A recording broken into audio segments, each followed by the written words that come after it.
ನಮಸ್ಕಾರ ಸ್ನೇಹಿತರೆ, essential all in one channel ಇನ್ನೊಂದು ಹೊಸ ವಿಡಿಯೋಗೆ ಸ್ವಾಗತ. ಚಾನಲನ್ನು ಸಬ್ಸ್ಕ್ರೈಬ್ ಮಾಡಿಕೊಳ್ಳಿ, ಎಲ್ಲರಿಗೂ ಶೇರ್ ಮಾಡಿ ಹಾಗೂ ಲೈಕ್ ಮಾಡಿ.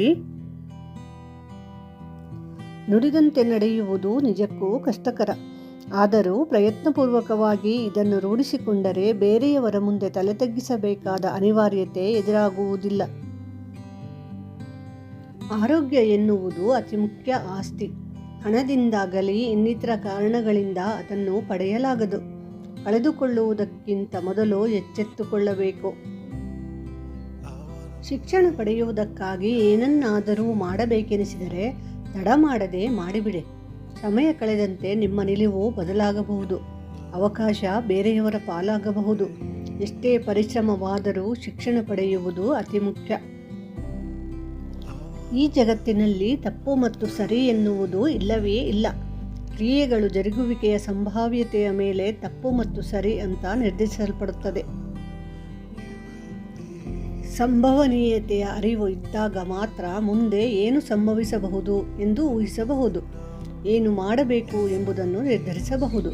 ಎಂತಹ ಸಂಕಷ್ಟಕರ ಸಮಯವಾದರೂ ಆತ್ಮವಿಶ್ವಾಸದಿಂದ ಎದುರಿಸಿ ಜಯ ಗಳಿಸಬಹುದು. ಎಷ್ಟೇ ವಿಶ್ವಾಸಾರ್ಹ ವ್ಯಕ್ತಿಯಾದರೂ ಅವರನ್ನು 20% ಮಾತ್ರ ನಂಬಬೇಕು. ಅತಿಯಾಗಿ ನಂಬಿದರೆ ಅವರು ಯಾವಾಗ ಬೇಕಾದರೂ ನಂಬಿಕೆ ದ್ರೋಹ ಮಾಡಬಹುದು. ನಮ್ಮ ಎಚ್ಚರಿಕೆಯಲ್ಲಿ ನಾವಿದ್ದರೆ ಅನುಭವಿಸುವ ನೋವಿನ ಪ್ರಮಾಣ ಕಡಿಮೆಯಾಗುತ್ತದೆ. ಆಗುವ ಅಪಾಯದಿಂದ ಹೆಚ್ಚು ನಷ್ಟವಿಲ್ಲದೆ ಪಾರಾಗಬಹುದು. ಕುಡುಕನ ಮಾತುಗಳು ಬಹುತೇಕ ಸಂದರ್ಭಗಳಲ್ಲಿ ಸತ್ಯವಾಗಿರುತ್ತವೆ. ಆದರೆ ಕಾನೂನು ಮಾತ್ರ ಇವನ ಮಾತುಗಳನ್ನು ಪರಿಗಣಿಸುವುದಿಲ್ಲ. ಏಕೆಂದರೆ ಕುಡುಕರ ಬುದ್ಧಿ ಅವರ ಸ್ವಾಧೀನದಲ್ಲಿ ಮತ್ತು ಸ್ಥಿಮಿತದಲ್ಲಿ ಇರುವುದೇ ಇಲ್ಲ. ಈ ಪ್ರಪಂಚದಲ್ಲಿ ಅತ್ತೆಯು ತಾಯಿಯಾಗುತ್ತಾಳೆ, ಸೊಸೆಯು ಮಗಳಾಗುತ್ತಾಳೆ ಎನ್ನುವುದು ಶುದ್ಧ ಸುಳ್ಳು.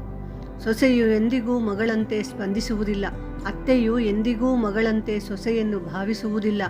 ಕೆಲವು ಅನಿವಾರ್ಯತೆಗಳಿಂದಾಗಿ ಹಾಗೆ ವರ್ತಿಸುತ್ತಾರೆ ಅಷ್ಟೇ. ಜೀವನದಲ್ಲಿನ ಹೆಚ್ಚಿನ ಸಂದರ್ಭಗಳಲ್ಲಿ ಪ್ರೀತಿಯು ಅನಿವಾರ್ಯ ಹೊಂದಾಣಿಕೆಯಾಗಿ ಮಾತ್ರ ಕಂಡುಬರುತ್ತದೆ.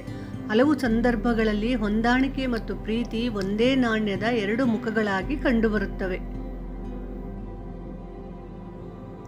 ಸಂಬಂಧಿಕರಲ್ಲಿ ಎಂದಿಗೂ ಯಾವ ಕಾರಣಕ್ಕೂ ಕೈ ಚಾಚಬಾರದು. ಒಡಹುಟ್ಟಿದವರಲ್ಲಿ ಹಣಕ್ಕಾಗಿ ಬೇಡಬಾರದು. ಸ್ನೇಹಿತರಲ್ಲಿ 40% ಅಧಿಕ ವಿಶ್ವಾಸ ಇಡಲೇಬಾರದು. ವೈಯಕ್ತಿಕ ವಿಚಾರಗಳನ್ನು 100% ಯಾರಲ್ಲೂ ಹಂಚಿಕೊಳ್ಳಬಾರದು. ಇದನ್ನು ಜೀವನದುದ್ದಕ್ಕೂ ಪಾಲಿಸಿದರೆ ನೆಮ್ಮದಿಯ ಜೀವನವನ್ನು ಪಡೆಯಬಹುದು. ಇದಾಗಿತ್ತು ಇಂದಿನ ವಿಡಿಯೋವನ್ನು ಪೂರ್ತಿ ನೋಡಿದ್ದಕ್ಕಾಗಿ ಧನ್ಯವಾದಗಳು. ಚಾನಲನ್ನು ಸಬ್ಸ್ಕ್ರೈಬ್ ಮಾಡಿ, ವಿಡಿಯೋವನ್ನು ಎಲ್ಲರಿಗೂ ಫಾರ್ವರ್ಡ್ ಮಾಡಿ. ನಮಸ್ಕಾರ.